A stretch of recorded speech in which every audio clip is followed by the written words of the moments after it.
For 30 to 40 years, medical science believed that newborn babies must be kept in sterile, virus and bacteria-free environments with only the mother and no one else to be there.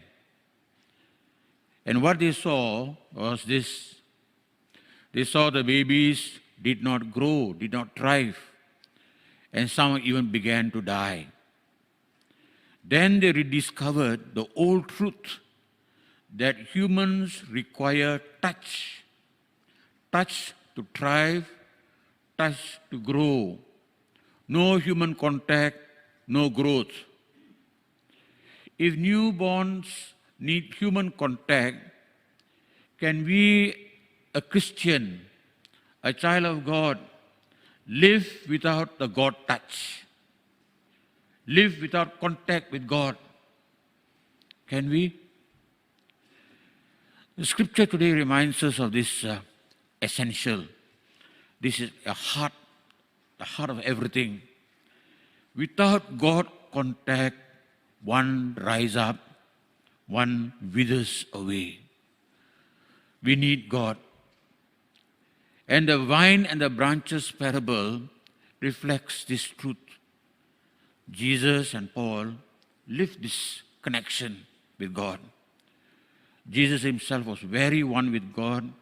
St. Paul also was very one with God. Everything that did flowed from that relationship.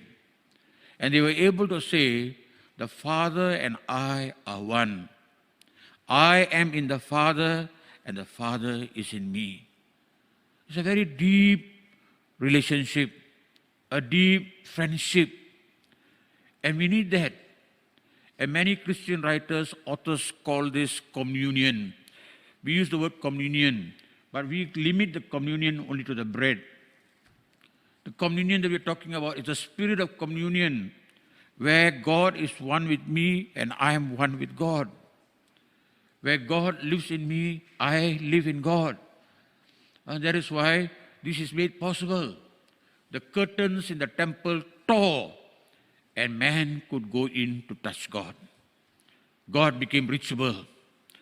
And the tomb, the stone of the tomb moved. God came to man. Nothing can prevent. So God is reachable, and we are reachable because God had made it possible. So in the Acts of the Apostles, when we talk about abiding in Christ, in the Acts of the Apostles, it means building themselves up, living in the fear of the Lord, being consoled by the Holy Spirit. See, this kind of connection of I must build with my God. And I live with Him, and I let Him console me. Because it was troubled times. A lot of persecution taking place. They were very disturbed, and yet the Spirit gave them peace. Like something now, we're talking about pandemic, but more than pandemic, anti-Christian attitudes. People condemning the Archbishop and condemning everything. Take out words and they put it into the social media. A lot of attacks are going against the church. Cannot use Allah, cannot use not Tuhan also. Funny things are coming up. And where do we find our strength? Only in God. Our consolation must be in God. And that is why this connection with God fired up Saul to be bold and fearless in his preaching. And the churches in Judea, Galilee, Samaria began to grow. Growth. Quietly growing and growing. Cannot be killed. Then, not only that, when we look at the first John, the epistle of St. John, you find the love was what also kept the bond. Love was not just words, not mere talk. It was something real and active, St. John says. And it and this is possible when we begin to believe in the name of Jesus, when we begin to live His commandment, love one another as I have loved you. Something must move us. Something must bond us. And that is the word that makes us one with God, God in us. See here? And that is the life-giving word.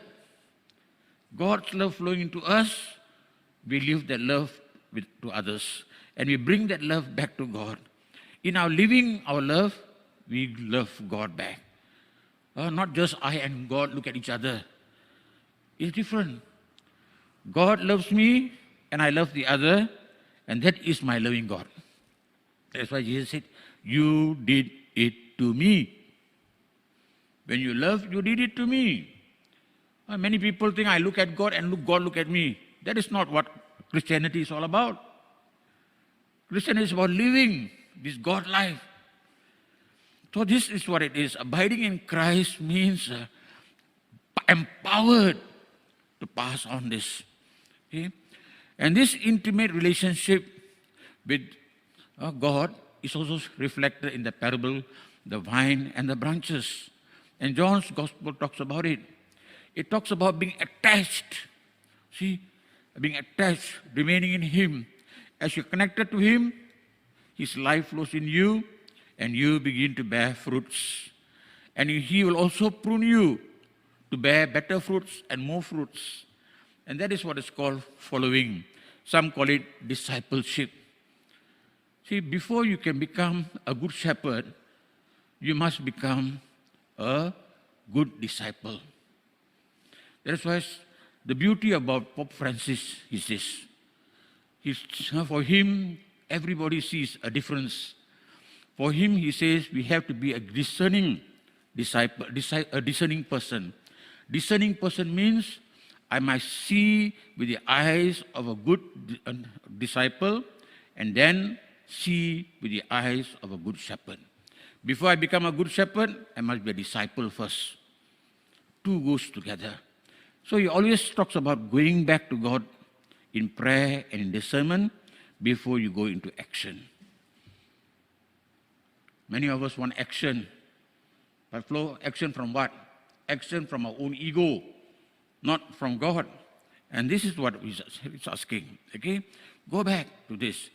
Eyes of a disciple and the eyes of a good shepherd. These are two important things that Pope Francis talks about. And to abide in Christ, we talk about communion in Christ. To remain in the Lord means sometimes waiting. Not our time. Cannot be fast. When we come to God, sometimes God's timing is very important. Waiting. Wait. He makes us wait sometimes. To bear fruit takes time, isn't it? Today you plant the durian, tomorrow you get the duriana. We have to wait. Whatever we plant, we have to wait. And this is what it is. To bear fruit takes time. Wait. Endure. Good weather, bad weather, very hot, dry, winter. Be ready. Endure. Cling to that tree and wait. Determine not to take no from the Lord. Sometimes the Lord is very silent. Be ready. No, Lord, I know you can. I know you can do it. I know you will do it. I'm not going to take no from you. I'll stay there. Okay? And then, ready to be pruned. Sometimes He wants us to bear fruit. He cuts here, cuts there. Painful. Stay. And finally, you will bear plenty of fruits, he says. So this is the life of a disciple. See, this image is not just to feel nice.